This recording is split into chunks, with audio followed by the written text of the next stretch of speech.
It's Mrs. Ferris from Wood Library, and we're going to have some stories today. This is my friend Emeralda. Did you want to say hi?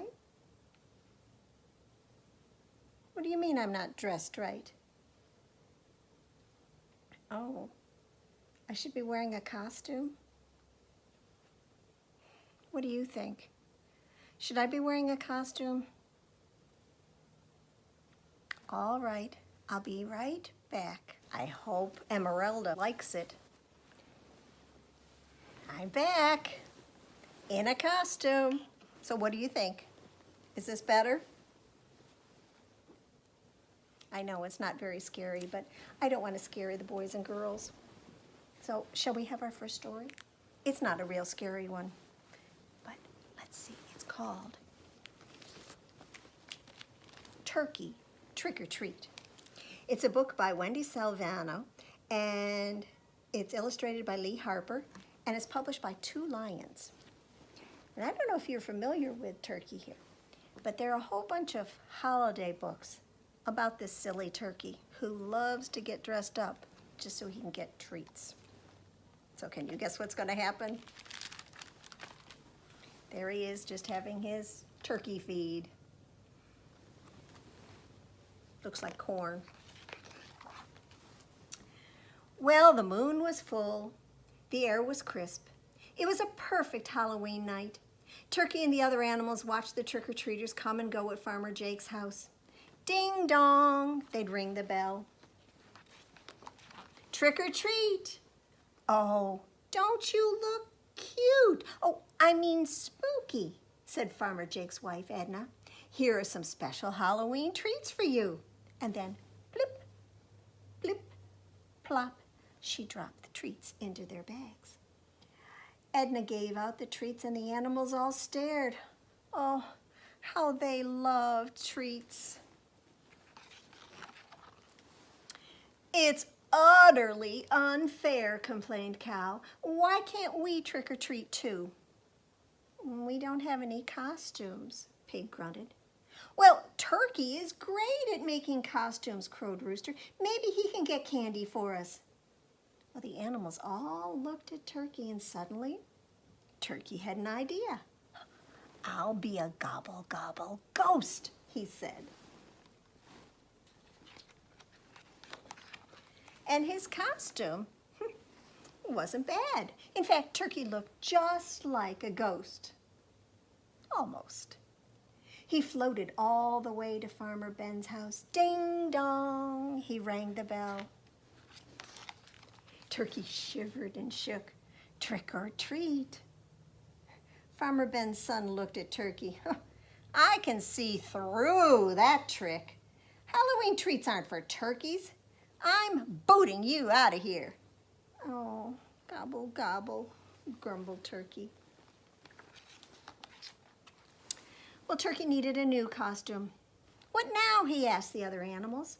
And they heard plip, plip, plop as those children got more candy.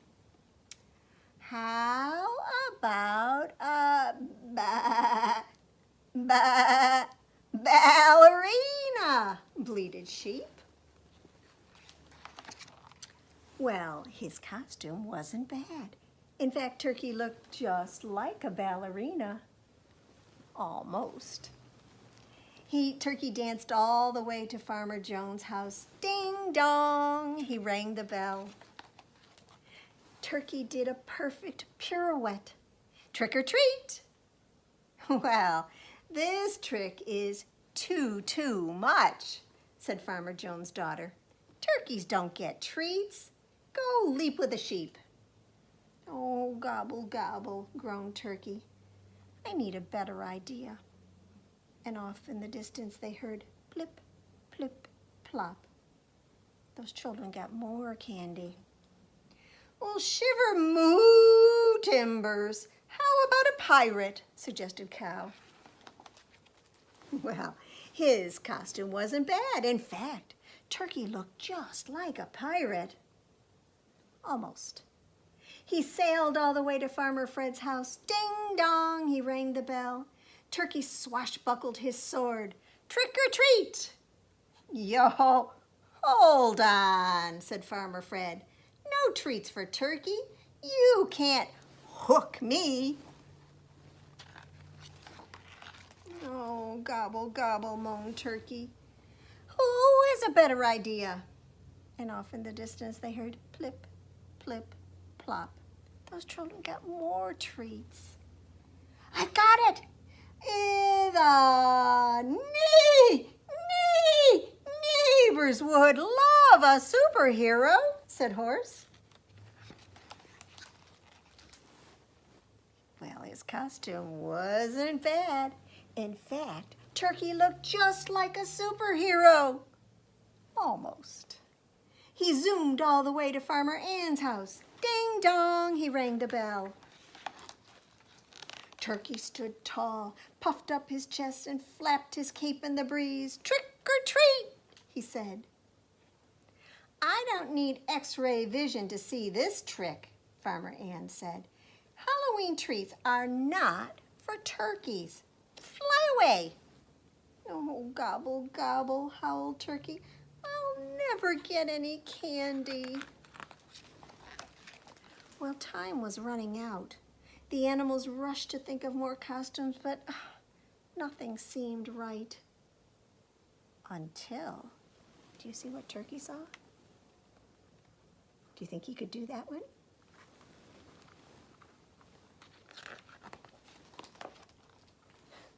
Ding dong! Mabel Mayberry squinted at Turkey through her thick glasses, and before he could say a word, she exclaimed, "Oh, well, fluff my feathers! I've never seen such a marvelous costume. You look so real. You can have all the rest of my treats." Plip, plip, plop, kerplunk. She gave Turkey every last treat she had left. Oh, treats are for turkeys. Gobble, gobble, gobble. Happy Halloween, called Turkey. And treats are for pigs and sheep and cows and horses and roosters too, he said.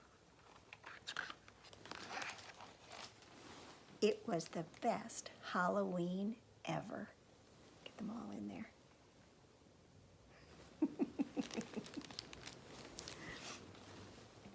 Well, since I'm dressed as a pumpkin, do you think we could do a finger play about 5 little pumpkins? Can you show me your 5 pumpkins? Well, 5 little pumpkins were sitting on the gate. The first one said, "Oh my, it's getting late." The second one said, "There are witches in the air." The third one said, "We don't care." The fourth one said, "Let's run and run and run." The fifth one said, "Hoo-hoo, we'll have lots of fun." But then, ooh, went the wind, and out went the light, and the 5 little pumpkins rolled out of sight. Well, have you picked a costume for yourself? Because Halloween is just around the corner. Our next book is called The Monsterator, and it's by Keith Graves and published by Roaring Book Press. That's the boy in the story. Oh, I don't know what that is.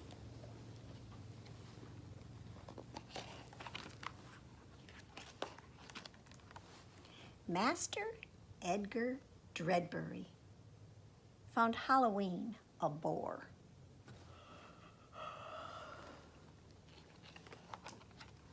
The whole business of costumes was a miserable chore. Should he dress as a pirate, a ghost, a mummy, a zombie, a clown, a ventriloquist dummy? He frowned and complained, they're all equally crummy. I wish I could be something screamingly scary, something fanged and foul and horribly hairy. That's what we saw up here, wasn't it? Do you recognize that? So instead of his usual costume store, Edgar entered a shop he'd not noticed before. See it there? The emporium was dim and dark as a cell. "Service!" he called, and he banged on the bell. No one was there. "I'll help myself." But he found no costumes or masks on the shelf.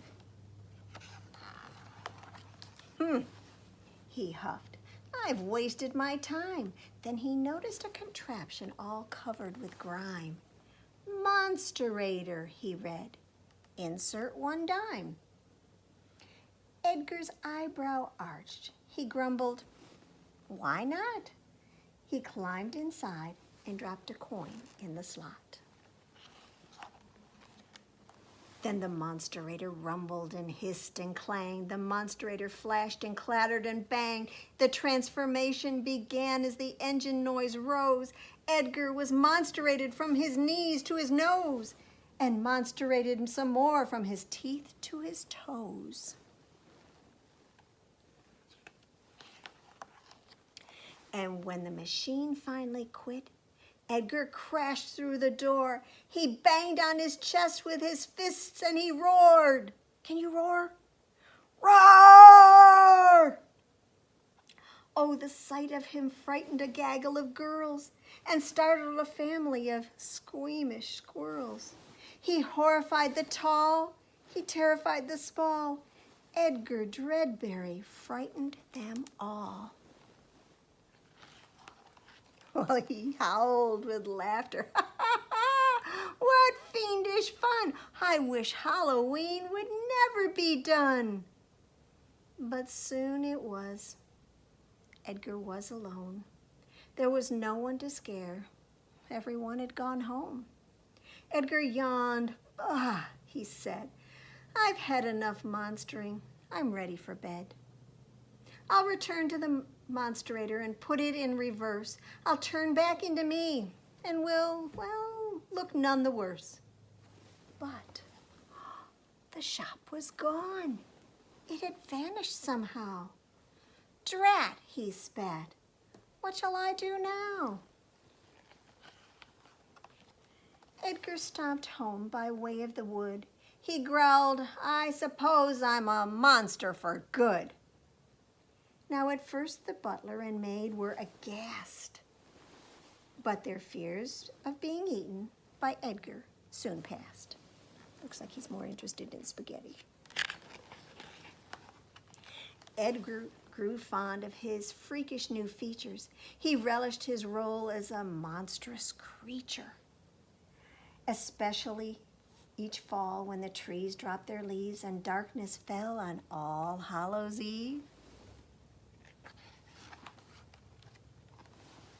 Now tykes tiptoe as they trick and treat near the Dreadberry house at the end of the street. For there beside a bubbling bog lurks a monsterated creature obscured by the fog. Though some may mistake it for a vampire bat, or a werewolf, a witch, or a large mutant rat, those things pale when compared with the sight of Master Edgar Dreadberry on Halloween night. Now, this book is very interesting. When you get to the end of it, you get to see Edgar as himself, but you can make him into all kinds of strange looking things. And at the very back, who is this? Well, it says, tragically, Keith Graves, the author and illustrator, was monsterated as a child growing up in New Orleans, and he was never the same afterwards. All right, can we have 5 monsters jumping on our bed this time? Get your bed ready. There were 5 scary monsters who were jumping on the bed. When one fell off, oh, he bumped his head. So his mama called the doctor, and the doctor said, "No more monsters jumping on the bed." So Hyde went away. So 4 scary monsters were jumping on the bed. One fell off and bumped his head, so his mama called the doctor, and the doctor said, "No more monsters jumping on the bed." So 3 scary monsters were jumping on the bed. One fell off and bumped his head. So Mama called the doctor, and the doctor said, "No more monsters jumping on the bed." So that means 2 scary monsters were jumping on the bed. One fell off and bumped his head. So Mama called the doctor, and the doctor said, "No more monsters jumping on the bed." So that leaves 1 scary monster jumping on the bed. When she fell off, she bumped her head. So her mama called the doctor, and the doctor said, "No more monsters jumping on the bed." Don't you jump on the bed either. All right, we've got one more story. Now, it's called A Teeny Tiny Halloween, but the book isn't all that teeny tiny. It's written by Lauren Wohl, with pictures by one of my favorite illustrators, Henry Cole, and it's published by, I love to say this, Persnickety Press.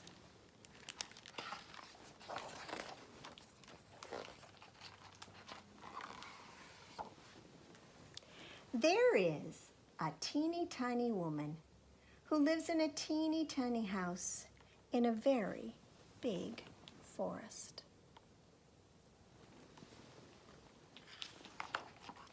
Now, about this time every year, when the weather grows cool, the teeny tiny woman has a problem that is not so teeny tiny. The wind comes howling through the trees, and the leaves fall, fall, fall, until the teeny tiny house is buried from the ground up to the roof.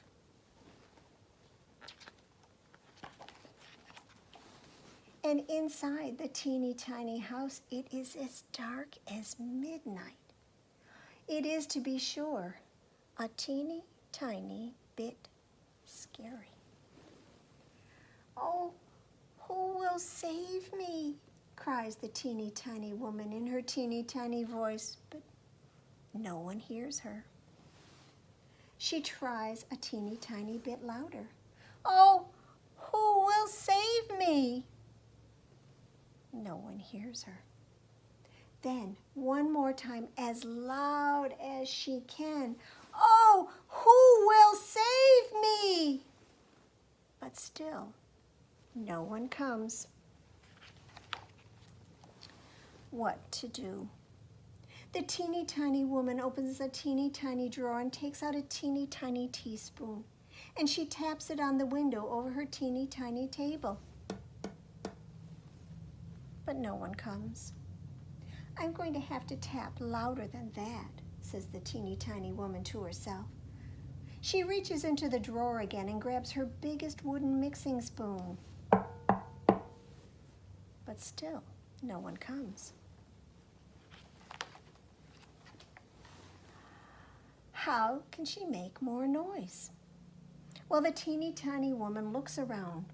She opens her cupboard doors. "Aha!" she says in her teeny tiny voice. "I will bang my pots and pans together. Someone is sure to hear that." So she clangs her soup pot and her fry pan together. Not loud enough. She pulls out her cookie sheets and crashes them together. Nothing. Now what? The teeny tiny woman wonders. Looking at her cookie sheets and her wooden spoon, she has an idea. She takes a teeny tiny bowl from her teeny tiny cupboard, and she mixes up sugar and butter and flour and eggs with just the teeny tiniest dash of vanilla and a teeny tiny mountain of chocolate chips. She plops the teeny tiny spoonfuls of batter on her cookie sheet and carries the tray to the oven. And while the cookies bake, an orange cat, a ghost, and a witch are walking in the forest near the teeny tiny house. Can you see it? Remember, it's all covered with leaves.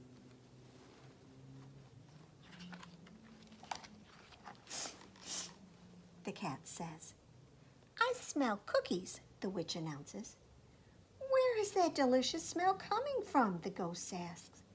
All they see covering the forest floor are leaves and twigs and pine needles and more leaves. But wait, one pile of leaves is in the shape of a house. So they begin to dig. The cat on all fours kicks away the dry leaves, crackle, crackle. And the witch sweeps the leaves away with her broom, swoosh, swoosh. And the ghost fans them away with his billowing sleeves, whoo, whoo. Now inside the teeny tiny house, well, the teeny tiny woman puts on her teeny tiny potholder glove and takes the cookies from the oven, and they are golden and melted and gooey. "This may be my best batch ever," she says in her teeny tiny voice, "much better than last year's." She carries the tray to the teeny tiny table near the teeny tiny window. Outside, the smell is so luscious and tempting that the cat, the witch, and the ghost dig even faster. And soon they uncover a teeny tiny chimney. They dig faster still and discover the roof of a teeny tiny house. "It's a teeny tiny house," the witch says. So they dig some more and they see the teeny tiny door. And then they push all the leaves away and they knock.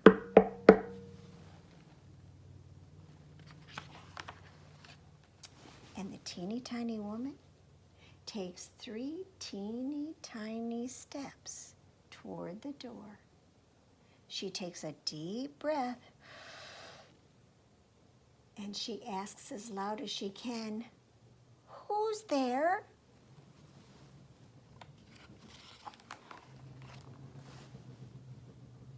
"Did you hear something?" the ghost asks. "Maybe," the witch says. The cat knocks one more time. And all 3 shout, "Trick or treat!" Well, the teeny tiny woman claps her teeny tiny hands. She opens the teeny tiny door, and there is a cat and a witch and a ghost.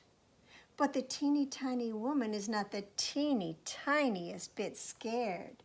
She smiles her warmest teeny tiny smile, and in her happiest voice bellows, "Welcome! I've been waiting for you."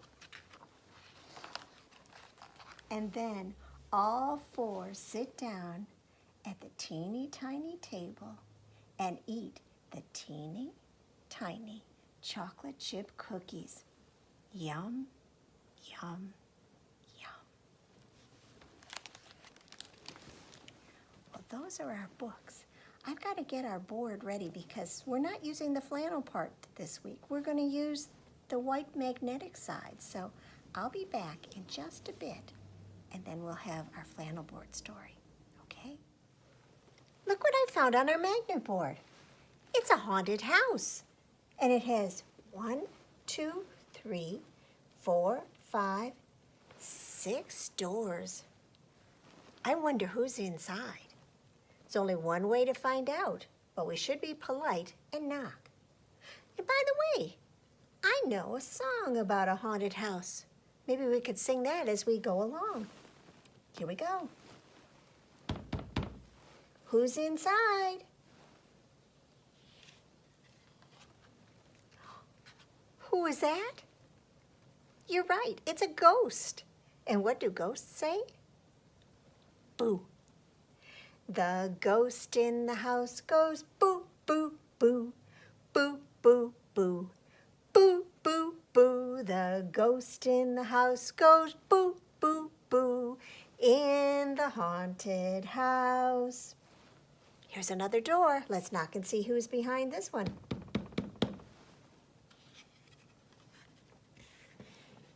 Oh my, it's a little witch with a bag full of magic. I hope she won't cast a spell on us.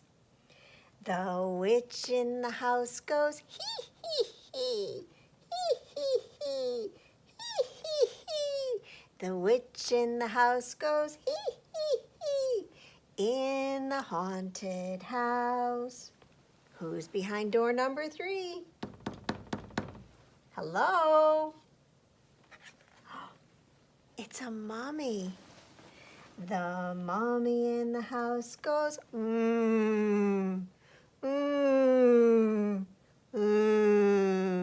The mommy in the house goes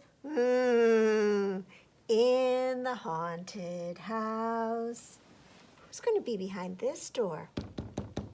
Hello?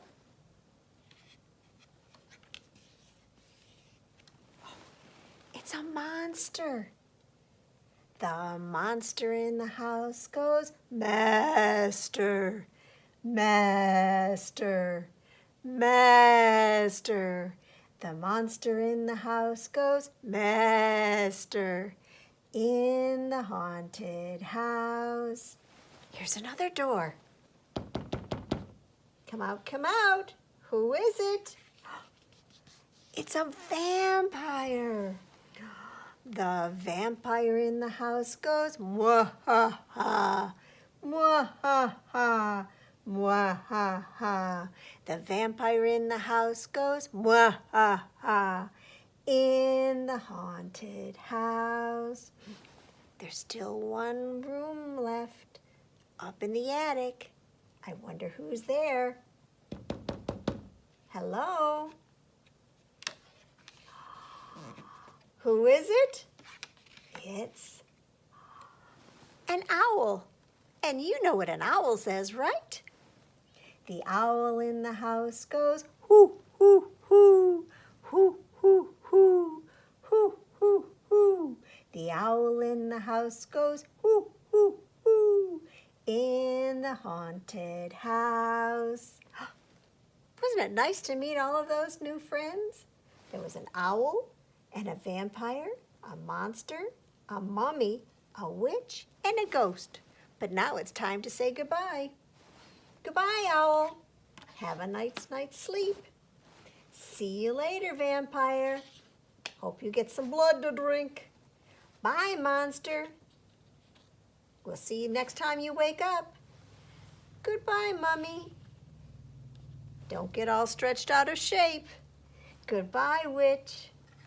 Please don't cast any spells. And what should we say to this ghost? I know just what we should say to this ghost. 1, 2, 3, boo! Goodbye, ghost. And we'll see you next time we come to the haunted house. Thanks for watching.